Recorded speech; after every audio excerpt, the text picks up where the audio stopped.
Welcome to Curb Enthusiasm. I'm Emily Weidenhof. And I'm Kyle Gorman. On this episode, we chat with Eric Sanderson, Vice President of Urban Conservation Strategy at the New York Botanical Garden. Eric holds a PhD in ecology from the University of California, Davis, and is the author of the New York Times best-selling book, Mannahatta, A Natural History of New York City. Welcome, Eric. We are so excited to have you today. Thanks for making the trek from the mainland down here to the tip of the island. What an honor to come down from the Bronx. Thank you very much. Great. So how do you define ecology? Well, I'm an ecologist, and if you think about the Greek origins of ecology, it's eco and ology, and eco comes from oikos, which means home. And ology, just like all the other ologies, means to study. So it's the study of home, which I find is a particularly beautiful definition. Yeah. It actually also relates to the Greek for economics. It's also the same eco and economics, except traditionally economics is a study of the household, right? So the two actually have something in common, and that's interactions. Ecology is all about interactions. So how does this thing interact with that thing, and then what's the consequences for this other thing? And it's inclusive in the interactions it considers. So all the plants and the animals, all the microbes, and that includes people, of course. Absolutely. And I think a lot of what you're describing is also how we think about our streets here as DOT. Our streets are our front yards, our public space, our community gathering spaces, as well as, important for economic development, freight movement, things like that. Right. Also important for ecology. Yes. Yeah. So I was going to ask you, how does transportation kind of fit into your ecological work? Yeah. Well, it's interesting to think about how other organisms in nature get around, like how they do transportation. I work at the New York Botanical Garden. We are purposeful plant people at the New York Botanical Garden. And plants have a big problem. They're sessile, right? You're a seed, you root into the place, you actually don't move from that place for the rest of your life. And you succeed or die depending on your ability to survive there. But for trees or flowers or shrubs to get around, they need to have other mechanisms to transport. So there's different kinds of seed dispersal, for example. There's wind-dispersed seeds. There's everyone with allergies yes. in New York City is feeling our high volume of wind pollinator trees. That's right. Now. That's right. You might hear me cough a little bit as well. And then there are a lot of seeds that hitch their wagon literally to animals, right? So they have little barbs or little hooks, or there's aquatic plants that have like sticky seeds and they stick onto ducks, and then the ducks fly around and then they let go. There's other, the whole reason we have fruit is because of those are attractive to animals who then eat the fruit, and then the seeds pass through the digestive tract of the animal, and the animals moved around and then they come out. Or squirrels, that gather up nuts and then they bury them, keeping them, for the springtime. But then sometimes they forget or they die, and so that's actually planting the seed. So, plants have been very, very clever about finding ways to use animals and the wind and the climate.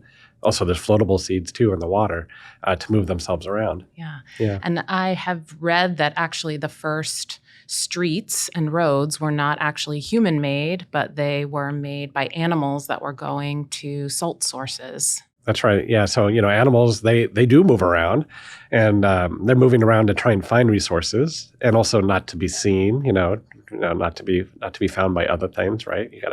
It's a dangerous world out there, so keep your eyes open. But yeah, animal tracks are probably what people followed first, right? Because they're both interested in hunting the animals, but also because they would open up, the way to go. And I've studied a lot the historical ecology of New York City, and so an important question for us is where wildlife were moving and where people were moving in the past. And it's hard to say, of course, but there are a few kind of common principles. You don't want to get your feet wet, so you stay out of wetlands if you can. You want to go the shortest distance you can. You tend to contour. No reason going up around over a hill if you could go around a hill, that sort of thing. And so in the history of New York City, there's all kinds of maps of the indigenous trails, the Lenape trails. And so we've digitized all of those, and then we re-contour them to our topography. Yeah. And of course, some of those, became the places the colonists used. And some of those roads that the colonists used for, wagons and that sort of thing eventually became streets, which then became roads. And so many of the older colonial roads you see on maps are still on our maps today, like King's Highway in Brooklyn, for example. Yeah. And also, I believe it's Stuyvesant Street that is one of the few actual east-west streets versus the Right. mapped grid. Right, that's right. Yeah. I mean, a lot of the streets down here in Lower Manhattan too, follow these kind of rules originally. Trying to avoid the wetlands, trying to stay on the level, and that's why it's so cattywampus. And so, there's a way of reading the street grid as a map of the original ecology of the city, particularly south of the grid that was established in 1811 on Manhattan. Yeah, I think that's actually a perfect segue into the conversation about what did the city look like before it was an actual city in the built environment. Well, it was a really fantastic place. It's generally true that people establish cities in places that are good for biodiversity, because the same thing that people are looking for, the things that other species are looking for, fresh water, access to transportation like on the coast. So defensive places, are also really important and translate into ecological variation. And of course, deep soils for agriculture for, modern cities. And, New York had actually all of those things, right? Like the reason the Dutch established on Lower Manhattan is because it was right next to this great deep harbor that had been carved out by the glaciers and by geological events over millions of years. They wanted a protected place, right? And so, they had water on three sides. They had access to deeper soils in what's now New Jersey and in Brooklyn and Queens. And then there was fresh water. There was the collect pond in Lower Manhattan. So that was very close. There was an old kettle pond. So you had all these things that led the city. And then once you establish a city, the easiest way for your city to grow is adjacent to that city, right? So that's what put us on Manhattan. And of course, that's what created the density. So that's one way to talk about the question about what the city was like in the past. And another way to see it is, we're a low coastal city, right? We're in the mid-latitudes. We have a kind of generally aquatic kind of climate where it rains about 4 inches of precipitation every month, all month long, or all year long, every month. So that means that we were a forest. So most of the landscapes were forest, and we had lots of wetlands. We had tidal wetlands in the intertidal zone. We had freshwater wetlands in the upland zone. We had streams and ponds and springs. We had grasslands that were mostly created by the Lenape people, by Native Americans who were lighting fires to open up grasslands for their own purposes, for farming or for hunting purposes. So it was a really diverse landscape of many different kinds of ecosystems. It depends a little bit how you count. We count about 97 different ecological communities across the whole city. Wow. Yeah, really, really diverse place. And also we're an estuarine city. So we're on a big estuary, right, where the salt water and the fresh water are mixing. And those are some of the most productive ecosystems in the world, and huge variation. So it's no surprise to me that a city of huge productivity and abundance and diversity grew up out of the ecological productivity, abundance, and diversity of this landscape. Yeah. Your answer really reminds me of what my AP World History teacher always used to say, is that the most important part of the most successful cities in the world are warm water seaports. So shout out to Miss Wetzel from 15 years ago. I still hold on to that anecdote. No, it's so true. It's so true. And a relatively protected one too, right? I know the most strategic port in the world is probably the New York Harbor. Yeah, that's right. That's right. When people ask me what the city is like, most of my work is about trying to imagine what it was like right before Europeans got here. But in this new book I've been working on before New York, the history goes way deeper than that. So one of the things I write about is how, the terminal moraine from the last glaciation went across Brooklyn and Queens and Staten Island. And there was a big flood event, a glacial flood event about 12,000, 13,000 years ago that blew out the Narrows and created that conduit that then was so important to the subsequent history of the city. But before then, the water had to either go around Staten Island or had to go out Long Island Sound. There was no way through, right? Yeah. Yeah. So when we think about nature, it's not like there's only the nature before and the nature after. The nature before was changing all the time. There, studies of pollen that help you understand what the vegetation was like at different points in time. And, right after the glaciers, there was no vegetation here, right? It was just bare rock.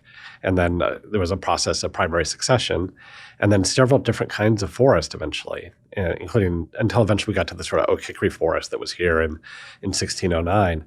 And I remember reading a study in graduate school about at the height of the glaciers, those oak trees were in the equivalent of Georgia, right? And they had to get back up here in order for there to be oak trees here in 1609. And they did a study. If you just had oak acorns that just fell off the tree, then they would have gotten to Virginia in that amount of time. They wouldn't even been here. And so the hypothesis is that the squirrels were actually making the difference, the squirrels and the blue jays, that were moving it just that little bit farther than just the edge of the tree line. And eventually, that mediated transportation is what enabled our oak hickory forest to form. Yeah. Are there specific examples in New York City about a trajectory of growth or development that you as an ecologist see very obviously why something was developed in a certain way because of the kind of underlying ecology? You see patterns, like a lot of the freshwater wetlands. They persisted for a long time. A lot of them persisted into the 19th century because they were too wet to build on. And so they kind of hung out, and then, people started to put garbage on them, and then pollution, and then people complained, and then they got filled in, and then we built over them, right? And so that's why a lot of our houses are in wet spots. There's the story of forests is a story often of keeping little woodlots around and clearing forests, and until eventually, you needed more wood to keep yourself warm, and you chop down the trees or to build the houses, and then the woodlots especially disappeared. And, a lot of the city was agriculture for a couple of 100 years. And it was really transportation in the end that really sealed the fate of those agricultural fields into becoming urbanized areas, right? Once you extend the subway or the streetcars, that allows someone to be able to get back into the center of the city, and then those areas shift from agriculture to housing. There's interesting things around salt marshes. Salt marshes again persisted often into the 20th century.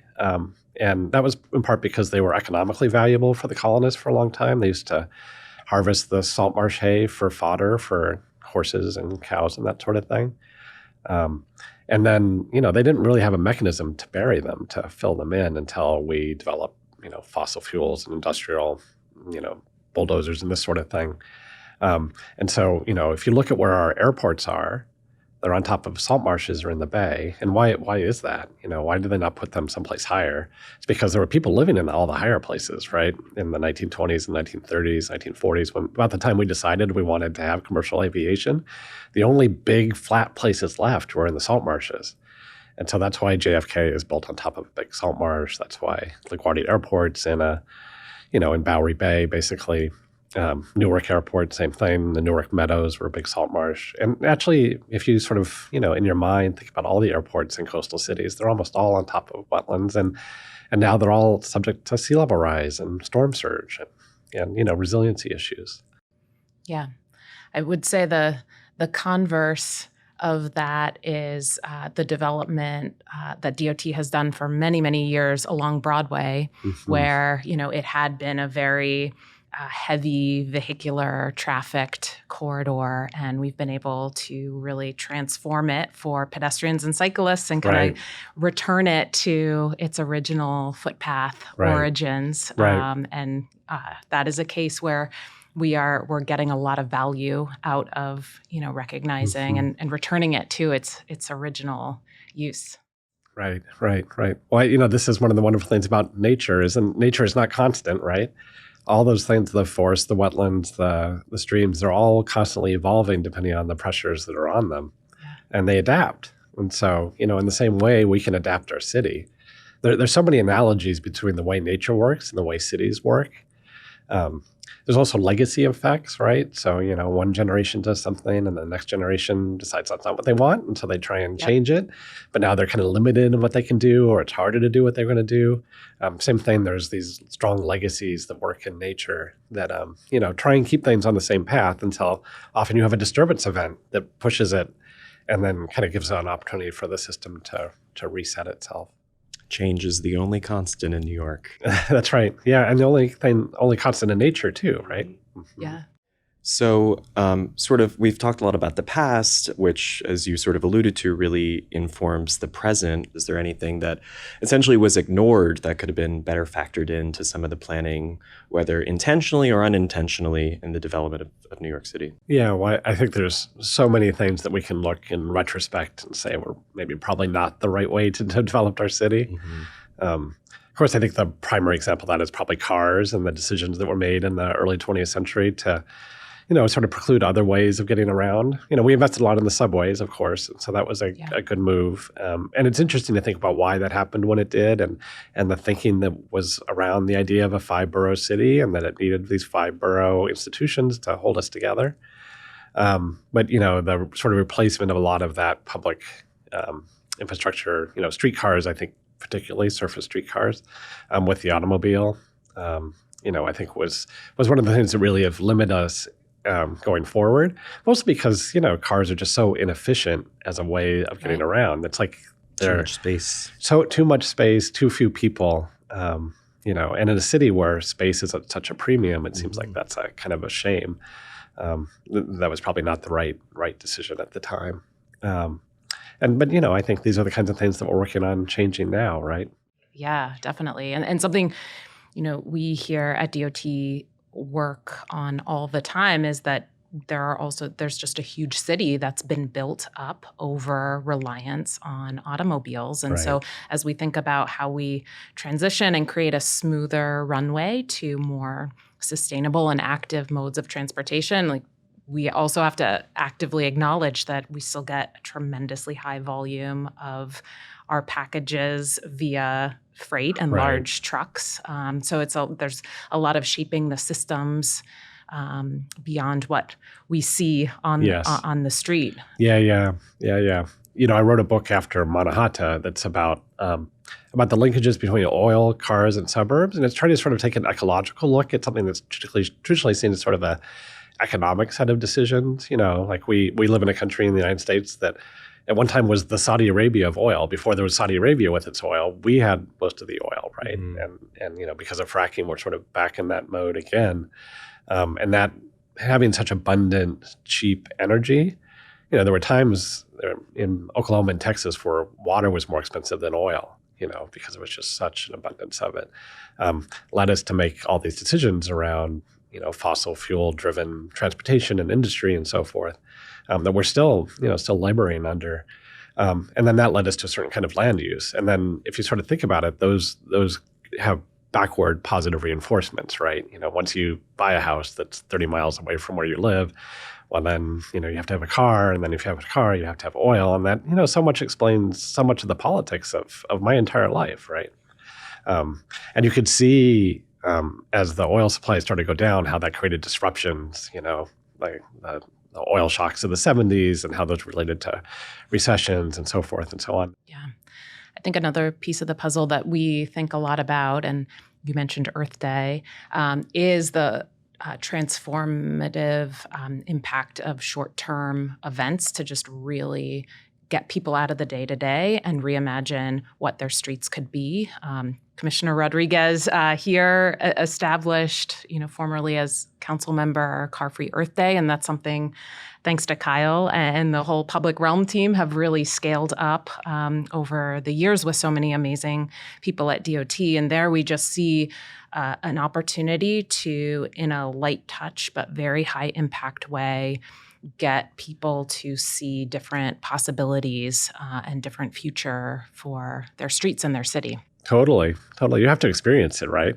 And then it's so great once you do experience it. When you take all the cars away, you see how much space there is. And it's also fun when we permanently transform spaces. People don't even remember what it was like before. Right. They assumed it had always been that way. And that's always a more interesting observation I've noticed in our work. The best compliment we can get. Yes. Right. Or when they immediately sit in the chair when you put it out after all the fights to get the plaza in, and then it's there and the people are sat. Yeah, that's wonderful. Hey, listeners. We hope you're enjoying this episode of our podcast. For those of you who are as enthusiastic about transportation and planning as we are, we'd like to hear from you. You can submit topics and questions that you'd like us to cover at nyc.gov/curb enthusiasm. And now, back to our conversation. Pivoting to the future, a lot of folks here at DOT thinking about using the waterways, particularly for our Blue Highways initiative, getting more efficiency, delivering goods on the water, but then being able to, instead of delivering them via truck, having a more environmentally sustainable type mode of transportation, also a safer mode of transportation like cargo bikes. Right. What does the future of New York City look like to an ecologist? Well, actually, just yesterday I was at the Waterfront Alliance conference, and they asked me to talk about what will the city look like in 50 years, in 2075. They were thinking about the waterfront, and there was a lot of talk about blue highways there. So, one thing is, of course, we're going to have more water in the future, right? We're going to have more ocean and less land. And so I think we have to accommodate that as we think about what the infrastructure is going to be. The whole reason we have more water is because the climate is altered, and the climate is altered because of fossil fuel use. So, I think that's a really important part of this, is that we have to continue to work on the mitigation side and try and use less energy, especially fossil fuel generated energy that makes greenhouse gases. The thing that I said that I think maybe is most important is that we have to imagine how the city is part of nature, not separate from nature, and that nature isn't something that we've added on to the city or that we restore in the city, but actually that city exists within nature. And so everything we need to do needs to be in compatibility with the nature of the place. Obviously, we're an archipelago and an estuary as a city, so I think water-based transportation makes a lot of sense. But I will say that there's more we can do with the space. Like if we can make these efficiency gains about the transportation space, then that leaves that space to do other kinds of things with. Like a little bit during COVID, we saw the restaurants move out, and use some of that space. I think that was a really valuable lesson about what can be done. Ecologically, if you're looking for space in the public realm, the right-of-way is the place to look for. And so, having modes of transportation that can be compatible with nature at the same time, with trees and grass and shrubs. And then if you plant native trees, grass, and shrubs, then you're going to get native insects. They'll bring back native birds. And so you can start to, roll out an imagined city that would be greener, more resilient, and more pleasant to move around in, and maybe even get to where you want to go faster than you can now, right? Absolutely. We have a great partnership with the Horticulture Society of New York. They help manage and maintain a lot of our high-need plazas across the city to make sure that every neighborhood in New York City has access to high-quality public space. And one of the really great efforts that they are collaborating with Rutgers University is a study about native bee species. And going back to your earlier point about animals kind of needing the same things as people. That's what a lot of the study and the conversation is about.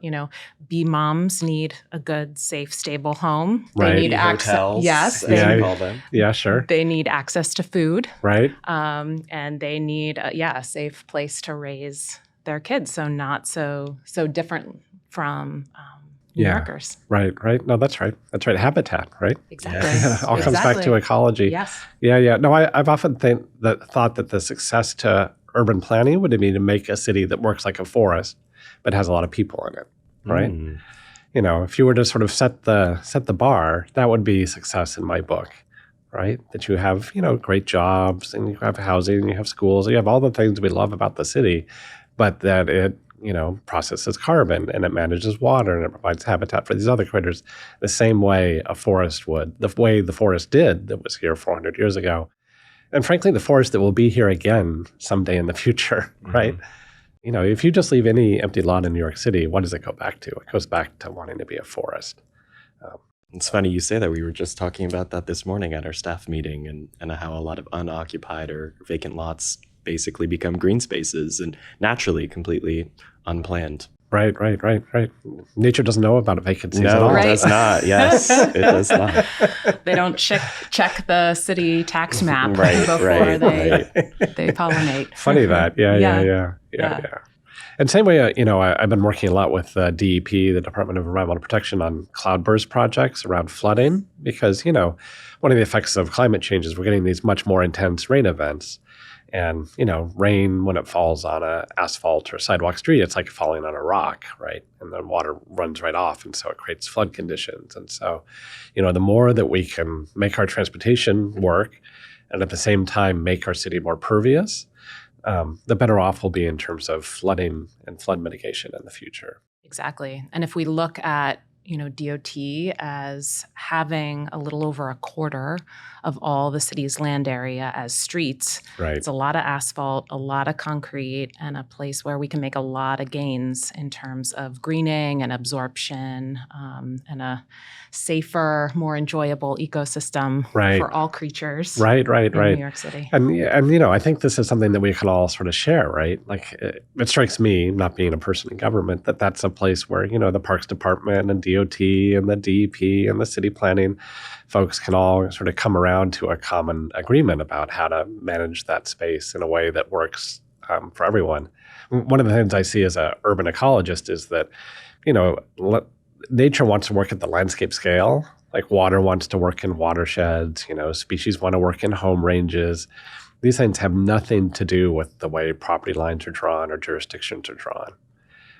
And by the same token, our property and our jurisdictions don't reflect at all what nature means. And so that creates this sort of fundamental disconnect that's hard to solve, right?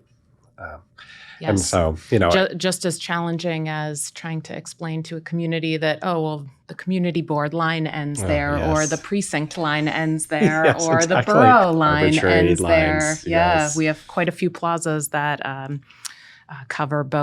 span two boroughs. Oh, right, of course. Trying to break down some of those invisible but very powerful barriers that don't actually make sense to people. That's right. Living and using our streets. That's right. And of course, many of these things are legacies of our colonization, right? Yes. I think about that all the time. The city of New York, is named after this guy in England who never came here, didn't know anything about the place, and the state of New York is, descended from the colony of New York. People talk about decolonization, but it's actually kind of really deeply rooted within our way of thinking about the world. That's why I'm not an indigenous person, but why I'm interested in studying the way the indigenous people lived in the same landscape.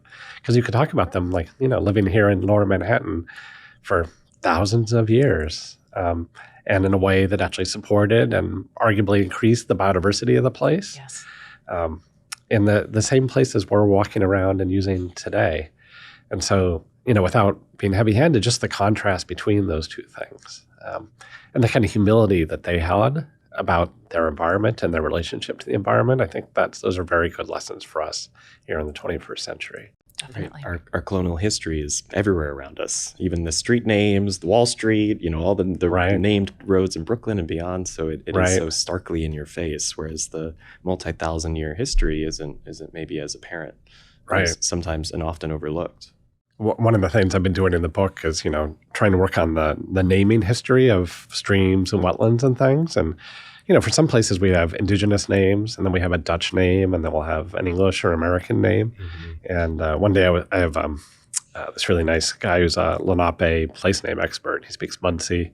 And we were talking about the Lenape names for some of the places. And he pointed out, they're all descriptive for the most part, like the running stream or the green marsh or whatever it is. But so many of the colonization names are people's names, so-and-so's wetland or so-and-so's stream, some early colonist, and how he said to me, we would never think to name it after that, because people are temporary, but the stream is there forever. Love that. Poetic. I know. I mean, I think this is what I think decolonization means, is actually, not wiping away, because there's also good things that have come over the last 400 years and many things I love about our city. But how do we work back in these much more important ideas about our relationship to the environment that are full of kindness and humility and generosity, right? That it's not just about us, but it's about all the things that live on the planet with us. Absolutely. We were just having some great conversations at our recent Equity in Motion conference, very focused on equity. And there were quite a few people talking about, thinking about planning work and thinking about transportation work as an ecosystem. And I think one of the things that does is that it puts us in a frame of mind that the ecosystem is everyone and everything. Right, so we're not just talking about one mode or one agency or one government, but we are starting to use language that really can place everybody and everything within that context, and hopefully help start to shift our thinking and our planning. Right. Are there things that you think as an ecologist, transportation planners could be more mindful or intentional about integrating into our planning and initiatives? Yeah. Well, we talked a bit about climate mitigation and adaptation, those sort of things, which I'm sure you're already talking about. But maybe more fundamentally, if transportation is about interactions and ecology is about interactions, you can talk about the kinds of interactions that we study in ecology, things like, competition. Competition is an important idea, how we set up the rules of the road for competition, rules of the road, so to speak. But also mutualisms and symbioses, It used to be in ecology that we thought really competition structured communities, but there's sort of this new way of thinking that it's actually cooperation more that structures how communities work. And I think that that's a really important idea for us. How do we find those solutions that basically a symbiosis is a win-win? You do something that I benefit from, and I do something you benefit from. And that's how we succeed together. And I think that's a really strong model for how we make a better city and how we make a better transportation system. Yeah, I think that's the most interesting thing about ecology to me, is that it's both symbiotic and competitive all at the same time. And totally. How do you really balance something that's sort of working in tandem, but also theoretically against it as well? So that's what's always been interesting to me in this sort of study of ecology and a system of systems. And it's sort of just an infinite amount of systems that exist in the same universe at a parallel time. Right. Moving on to the system of etiquette, what would you say is your biggest breach of public transit etiquette, either one that you do yourself or maybe that you observe in your travels around New York? I think the thing that I feel most guilty about is I live on City Island up in the Bronx. Great seafood. Great seafood. There is a bus. There's the BX29 bus that takes you to Pelham Bay Station. If I wanted to get to work from where I live on public transportation, it'd be the BX29 to the BX12 and then a long walk to my office. And so I, like most people on City Island, drive, even though I wish I didn't have to. Good weather, I'll ride my bike, as we talked about. But, in the middle of winter, I don't really want to ride my bike. And also in the heat of summer, it's not my favorite time. And I talk about this all the time with my City Island neighbors, right? Because we wish the ferry would come. At least some of us wish the ferry would come.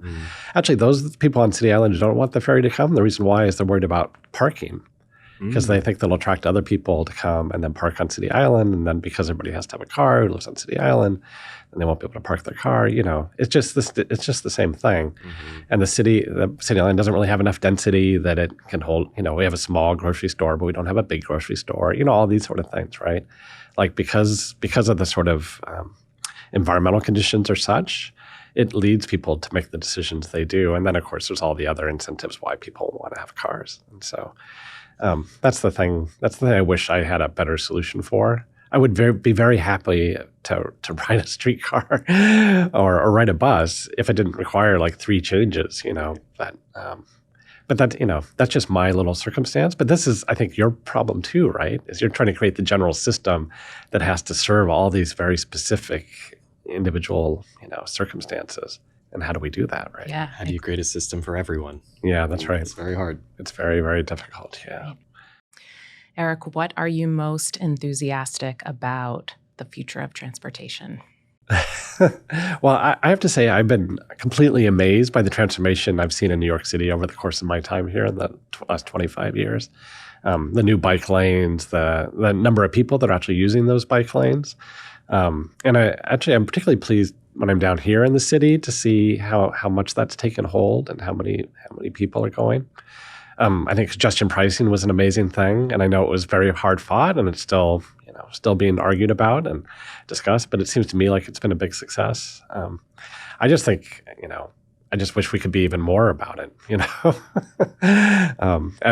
only thing I don't like about congestion pricing is it's sort of feeding into the inequity of our cities. That's if you're wealthy enough to buy out of it, you can buy out of it, which is a little bit of our American problem writ large, right? Yes. Yeah. But I never thought when I moved here I would see the kind of changes that I've seen. So, and I think that's a lot to do with the leadership here in your agency and DOT. So, congratulations. Great. Thank you. Yeah, thank you. Thank you so much for joining us today. Really appreciate all of your insight and perspective. Well, thank you. There's a lot of my friends who are purposeful plant people that would love to help you do your transportation thing. So just let us know. Great. Thank you.